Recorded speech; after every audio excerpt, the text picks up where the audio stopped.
আনন্দপুর গ্রাম। এখানে ভোর হয় সূর্যি মামার মিঠে রোদ আর পাখিদের সুমধুর গানে। এখানকার শীতল হাওয়ায় প্রাণ যেন জুড়িয়ে যায়। এখানকার গাছপালা, মানুষজন, পশু পাখি সবাই সবার বন্ধু। গ্রামটি খুব ছোট। গ্রামের ঠিক বাইরে বিস্তীর্ণ প্রান্তর, যেখানে গ্রামের ছেলেমেয়েরা পড়াশোনার পর খেলাধুলায় মেতে ওঠে। আনন্দপুর গ্রাম আর তার খেলার মাঠকে যুক্ত রেখেছে একটা সরু মেঠো পথ। এই গ্রামেরই একটি ছোট্ট ঘরে বিল্টু আর তার মা থাকে। বিল্টুর বাবা কাজের প্রয়োজনে শহরে থাকেন। একটা ছুটির দিনে বিল্টু দাওয়ায় বসে পড়াশোনা করছিল, আর বিল্টুর মা পড়া শুনতে শুনতে নিজের কাজগুলো সেরে নিচ্ছিলেন। কিছুক্ষণ পড়াশোনার পর বিল্টু তার মাকে বলল, মা, আমি একটু ঘুরে আসি। বাবা, আর একটু পড়াশোনা করে নে, তারপর যাস। বিল্টু মায়ের কথা অমান্য করল না। সে আবার পড়াশোনায় মন দিল। সাবধানে যাস। তারপর বিল্টু তার পড়াশোনা শেষ করে ঘুরতে বেরিয়ে গেল। তাড়াতাড়ি ফিরে আসিস। সে খেলার মাঠের দিকে যাচ্ছিল। হঠাৎ সে দেখতে পেল একটা কুকুর খুঁড়িয়ে খুঁড়িয়ে তার দিকে এগিয়ে আসছে। সে এটা দেখে কুকুরটার দিকে এগিয়ে গেল।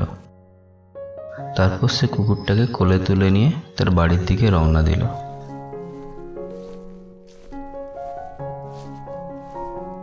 কিরে, কি হয়েছে এর?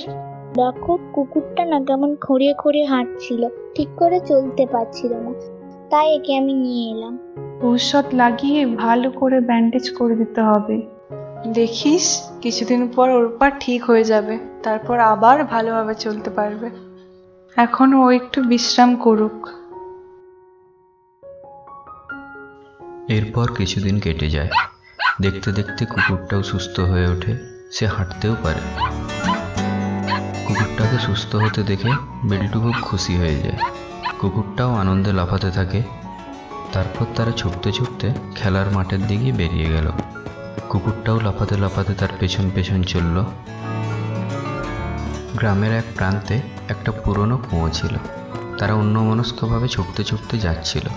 কুয়োটা খেয়াল করেনি। বিল্টু কুয়োতে পড়ে যাওয়াতে কুকুরটা চিৎকার করতে থাকে।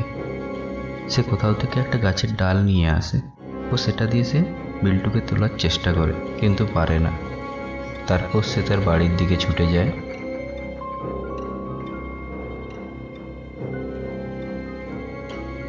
কুকুরটা ছুটতে ছুটতে বিল্টুর মায়ের কাছে পৌঁছায়। তারপর বিল্টুর মায়ের কাছে চিৎকার করতে থাকে। তার মা কিছুই বুঝতে পারে না। বিল্টু কোথায়? কোথায় যে গেল ছেলেটা? বিল্টু, বিল্টু, কি হলো কি তোর? যা যা, এখন আমার অনেক কাজ, বিরক্ত করিস না। কুকুরটা বিল্টুর মায়ের শাড়ি ধরে টানতে থাকে। তখন তার মা ভাবলো ও বোধহয় কিছু বলতে চাইছে। সে তখন তার পেছন পেছন চলতে থাকলো।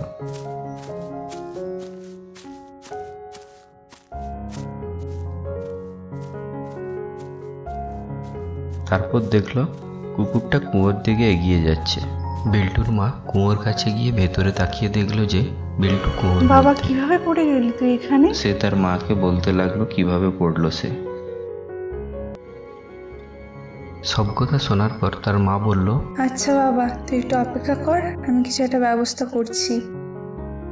এই বলে বিল্টুর মা গ্রামের দিকে রওনা দিল বিল্টুকে তোলার কিছু একটা ব্যবস্থা করতে। কিছুক্ষণ পর বিল্টুর মা একটা দড়ি নিয়ে এলো তাকে তোলার জন্য। তাকে বলল, এই নে, এই দড়িটা ধরে উপরে উঠে আয়।